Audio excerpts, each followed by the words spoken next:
आज आपण पितामह भीष्म यांच्या जन्माची कहाणी पाहूया.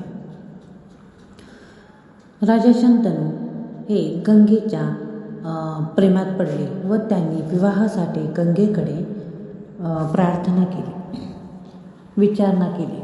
त्यावर गंगा म्हणाली की मी या विवाहासाठी तयार होईन, परंतु एका अटीवर. माझी एक अट आहे. माझी अट म्हणजे मी काहीही केले तरी त्यावर कोणीही प्रश्न विचारायचा नाही. त्यावर राजा शंतनूला त्यावेळी ही अट मान्य केली. त्यांना पुढे काय होणार याची काहीही कल्पना नव्हती. विवाह संपन्न झाला.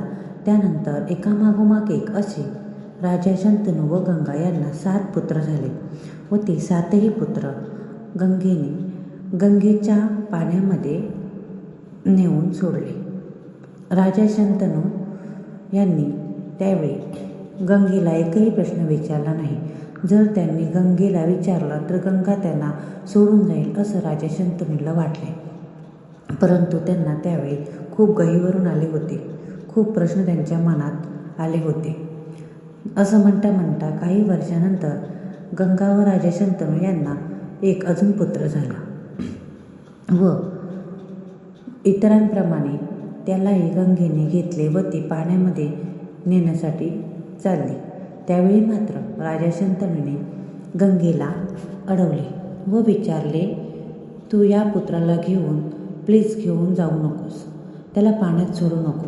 माझ्या वंशासाठी वाहता ह्याला राहू देत. मात्र गंगेने दिलेल्या वचनाप्रमाणे गंगा त्या पुत्राला घेऊन स्वतःही तिथून निघून गेली. त्यानंतर राजा शंतनू खूप तुटून गेले. ते काही वर्ष स्वतःला सावरू शकले नाही. काही वर्षानंतर एकदा ते फिरण्यासाठी गंगेच्या काठावर आले. ते गंगेच्या काठावर फिरत असताना त्यांना गंगेचे पाणी सुकलेले दिसले. पाणी का सुकले आहे म्हणून त्या प्रश्नाचं उत्तर सोडवावं म्हणून ते पुढे आले तर त्यांनी पाहिले की एक युवक स्वतःचे प्रशिक्षण करण्यासाठी आपल्या बाणांनी त्याने गंगेचे पाणी पे जाने के बाद 14 में चेन्नई का होता है, जिसके आपको डिस्क में केस में दे बन जाओ. येते की तुम्हें पोटी पानी के पेड़ को ढेके हमके आपको. राजा शंतनूला बघून गंगा तिथे प्रकट झाली व गंगेने सांगितले की राजा शंतनू हा आपला पुत्र देवव्रत. तेव्हा राजा शंतनू अतिशय आश्चर्यचकित झाले व गंगेने सांगितले की ऋषी परशुराम यांच्याकडून देवव्रतने पूर्णपणे त्याची शिक्षा पूर्ण केलेली आहे व तो आता युवराज होण्यासाठी पूर्णपणे योग्य आहे. त्यामुळे ह्याला मी आता तुमच्याकडे सोपवत आहे. ही झाली देवव्रत म्हणजेच पितामह भीष्म यांच्या जन्माची कहाणी. आता ते जे 7 मुलं गंगेने पाण्यात सोडली होती ते होते 7 वसू व त्यांना जन्म घेताना पृथ्वीवर येण्यासाठी इच्छा नव्हती, परंतु त्यांना शाप मिळाला होता की ते जन्म पृथ्वीवर घेतील. त्यामुळे त्यांना त्यांच्या इच्छेप्रमाणे जन्म घेतल्यानंतर गंगेच्या पाण्यात सोडण्यात आले होते. कारण त्या वसूंना वसिष्ठ ऋषींनी शाप दिलेला होता. त्यानंतर पितामह भीष्मांचा जन्म झाला होता.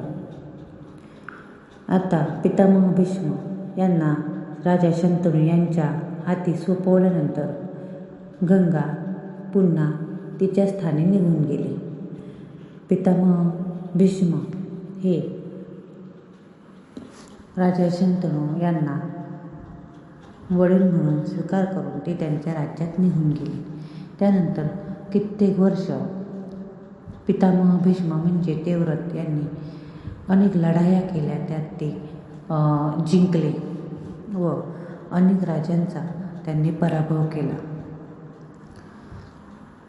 त्यानंतर राजा शंतनू एकेवेळी फिरायला गेलेला असताना यमुनाकाठी मत्स्यकन्या सत्यवती हिच्या प्रेमात पडला. त्यामुळे परंतु विवाह करताना सत्यवतीने असं वचन मागितलं की ते त्यांच्याच राजा शंतनू व सत्यवती ह्यांचीच मुले राजगादीवर बसतील किंवा युवराज होतील व पुढे राजा होतील.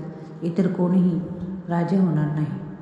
परंतु राजा शंतनू यांना हे मान्य नव्हतं, कारण त्यांचा युवराज या पदासाठी योग्य असलेला मुलगा देवव्रत होताच. परंतु पित्याच्या इच्छेखाती देवव्रताने अशी प्रतिज्ञा केली व असं वचन दिलं राणी सत्यवतीला की ते कधीही स्वतः युवराज किंवा राजा होणार नाही.